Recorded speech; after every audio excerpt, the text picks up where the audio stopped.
Bismillahirrahmanirrahim. Assalamualaikum warahmatullahi wabarakatuh.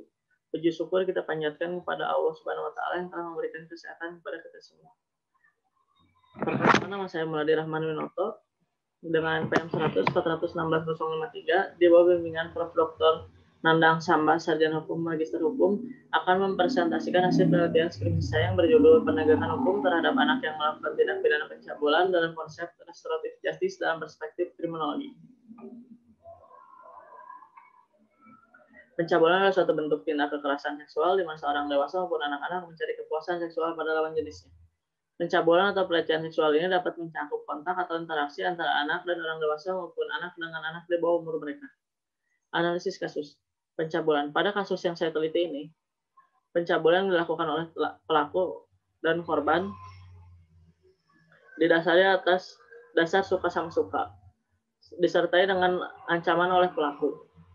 Pelaku ini berinisial AR, berumur 16 tahun, bertempat tinggal di Cianjur, merupakan seorang anak yang masih di bawah umur. Faktor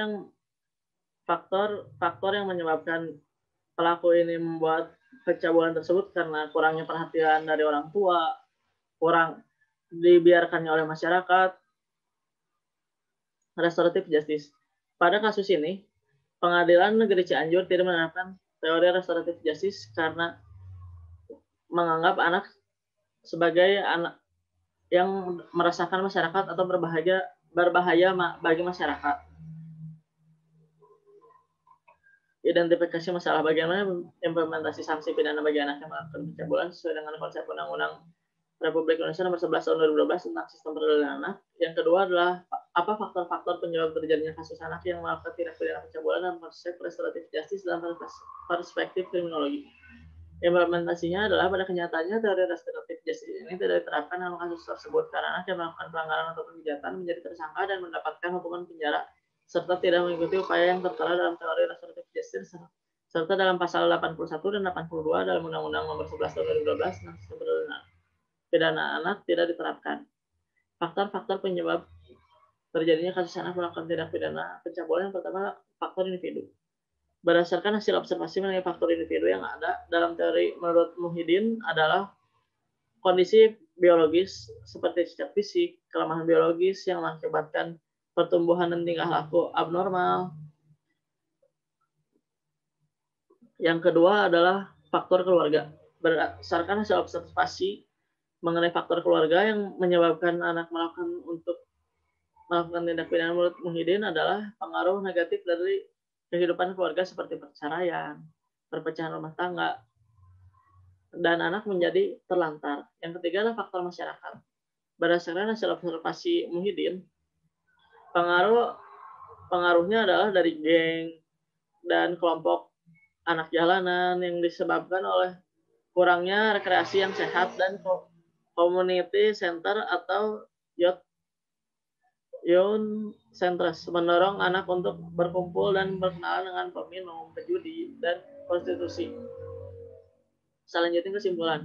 Pada kenyataannya, teori restoratif justice ini tidak diterapkan dalam kasus tersebut karena anak yang melakukan pelanggaran ataupun kejahatan menjadi tersangka dan mendapatkan hukuman penjara serta tidak mengikuti upaya yang tertera dalam teori restoratif justice serta dalam pasal 81 dan 82 dalam Undang-Undang Nomor 11 Tahun 2012 tentang Sistem Peradilan Pidana Anak tidak diterapkan. Maka dari itu Indonesia perlu menerapkan teori restoratif justice dalam kasus tersebut.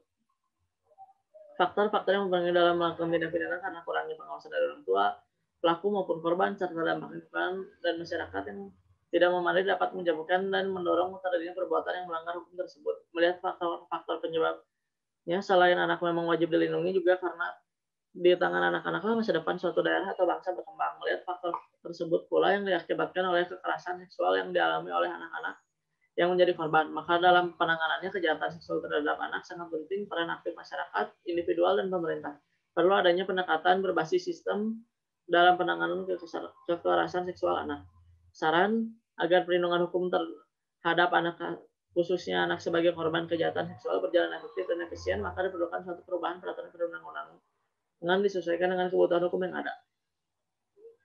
Berdasarkan teori restoratif justice, seharusnya anak yang melakukan tindak pidana tersebut tidak seharusnya mendapatkan pidana penjara selama 1 tahun 10 bulan karena usia anak tersebut masih tergolong muda, masih bisa mendapatkan pendidikan yang layak, dan dapat memperoleh masa depan yang cerah, dapat dibina oleh orang tua agar bisa mendapatkan kehidupan yang lebih baik dan bisa kembali diterima oleh masyarakat. Maka dari itu, anak tersebut seharusnya dikembalikan kepada orang tua atau setidaknya diberikan pembinaan oleh lembaga yang ditentukan oleh pengadilan. Cukup sekian presentasi saya. Mohon maaf bila ada kesalahan kata maupun ucap. Karena dibatasinya dan diberi waktu hanya 5 menit, maka cukup sekian dan terima kasih. Assalamualaikum warahmatullahi wabarakatuh.